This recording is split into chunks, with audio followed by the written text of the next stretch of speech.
Hey everyone, how's it going? So I have another book haul. I promise this is not going to become like Steve Donahue's channel where I do book hauls every day.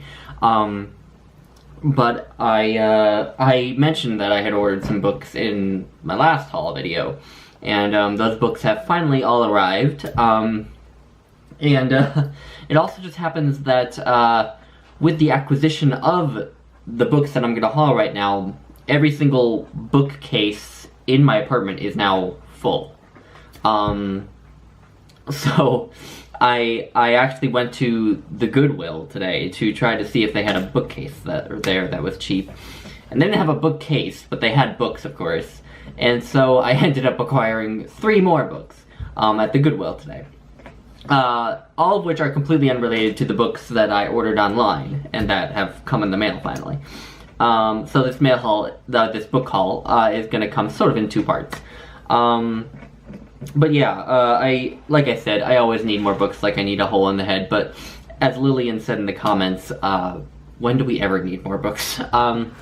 Anyway, the first part of this haul needs a little bit of an introduction, because it involves a book that I did not ever show on my channel. So a while back, I was at a used bookstore, and I acquired this slipcase box set, I guess, sorry. This box set of 5 English Romantic poets. And it's just Dover thrift, it's nothing to write home about, but it just has little selected volumes of Wordsworth, Shelley, Keats, Samuel Taylor Coleridge, and Byron. And so yeah, I had been wanting to get a bit more into the poetry of the Romantics for a little while, but was a little intimidated because they all have these gigantic bodies of work. They all wrote a ton, so this seemed like a good way to get a taste of them without, diving into the complete works. And I was gonna save these for next year, but then what happened is a couple weeks ago I picked up the volume of Samuel Taylor Coleridge that's in here and just started reading completely on a whim, and didn't really stop. In a week I read all of these, because I was just loving them. It was one of the most delightful and intense reading experiences I've had in a long time. And it kind of felt like a bit of a shot in the arm to my reading life. It sort of, not that I had not been liking reading by any means, but I think I maybe was growing a little bit complacent. Maybe I just hadn't read enough books that blew me away. Maybe I wasn't reading a great enough variety, but something was lacking in my reading life, and reading these volumes really just put an explosion on my reading life, and now I'm suddenly realizing why reading is awesome, basically all over again, which you wouldn't think you would have to when you're on BookTube, but yeah, I've just had a delightful time reading these volumes.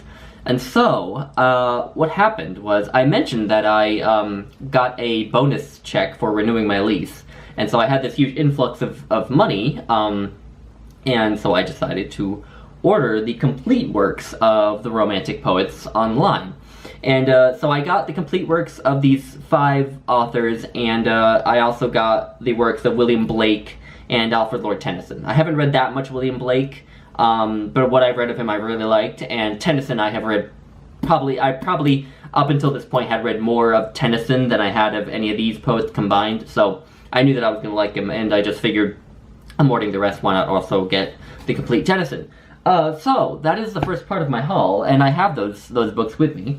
So first we have the Penguin Classic of John Keats, the complete poems. The covers are really interesting. They're all of like really old well, not really old, but from the 19th century paintings. So there's John Keats, Samuel Taylor Coleridge. Now, this is the book that I've already started to read of these.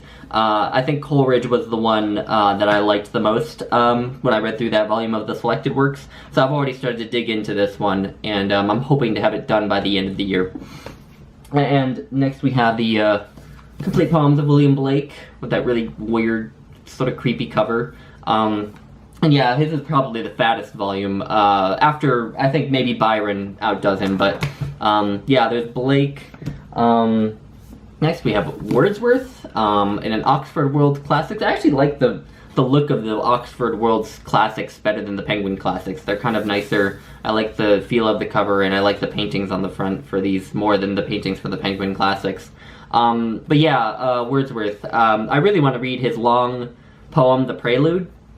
It's sort of a long autobiographical and philosophical poem that is included in its entirety in here. It takes up like the last 200 to 300 pages in this volume.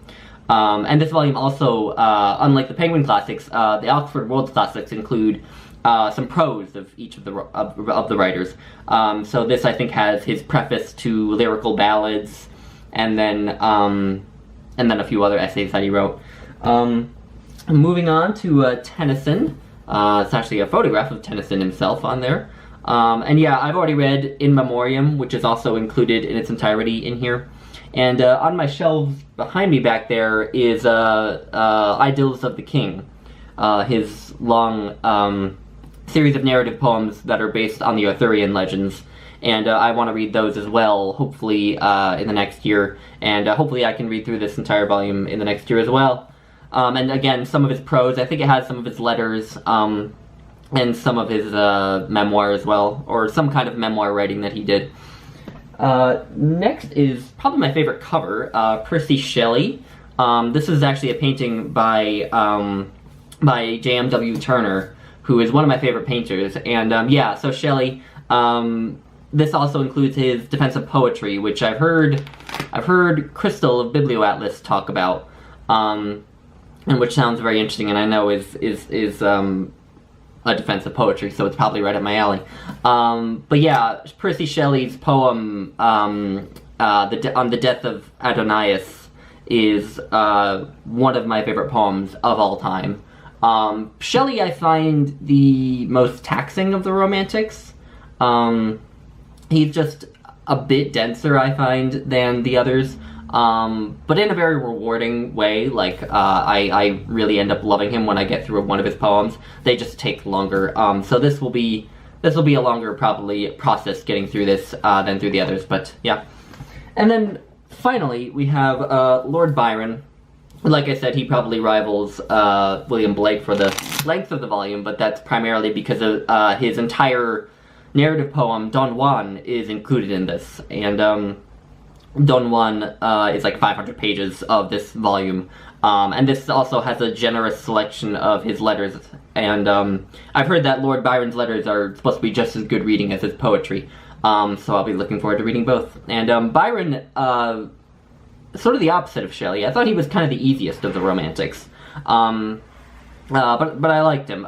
He maybe was the one who had the least impact on me when I read him, but I really just enjoyed reading him a lot. He was just, I just, from page to page, the pleasure I got of reading him was very high. And so, yeah, and I'm really interested in Don Juan because earlier this year I watched the Mozart opera Don Giovanni.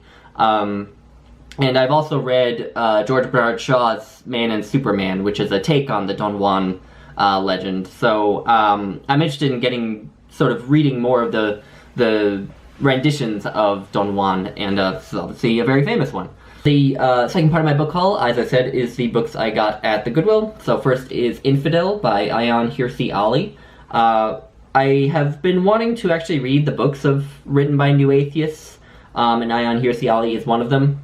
But unlike the other New Atheists, like Christopher Hitchens and Richard Dawkins, I'm very interested in her life story because she grew up in a very conservative Muslim area in Africa. I can't remember what specific country, unfortunately, but a very conservative Muslim area, and she was subject to female genital mutilation, but ended up leaving and going to the Netherlands and building a life for herself there, and writing a few books. I know she has a couple other books, but this is just her memoir, so it's just her life story, and so it's probably the book by her that I'm going to find the most interesting.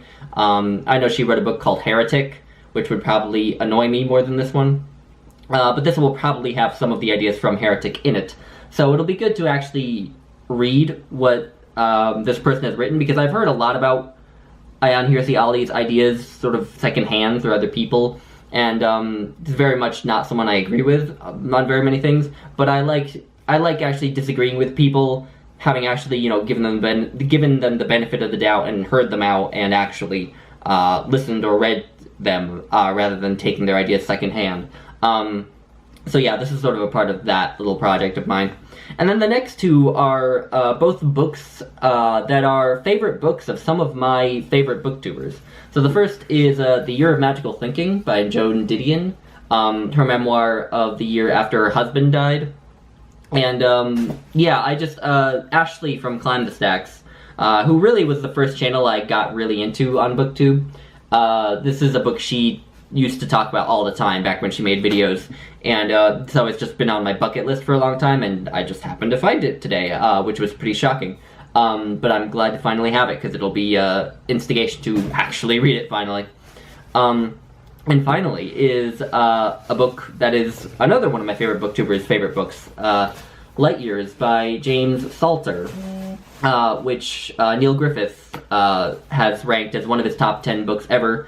And actually, I think this is the novel where Neil Griffith said that the second paragraph of the second chapter is his favorite piece of prose ever. And I went and read it as soon as I picked it up in the bookstore, and it was good. I liked it a lot, so I'm looking forward to reading this. So yeah, anyway, that is just my book haul. So let me know if any of you have read these authors or these books, and give me your thoughts. And yeah, I will hopefully be seeing you for another video tomorrow. And yeah, so I will see you then. Bye!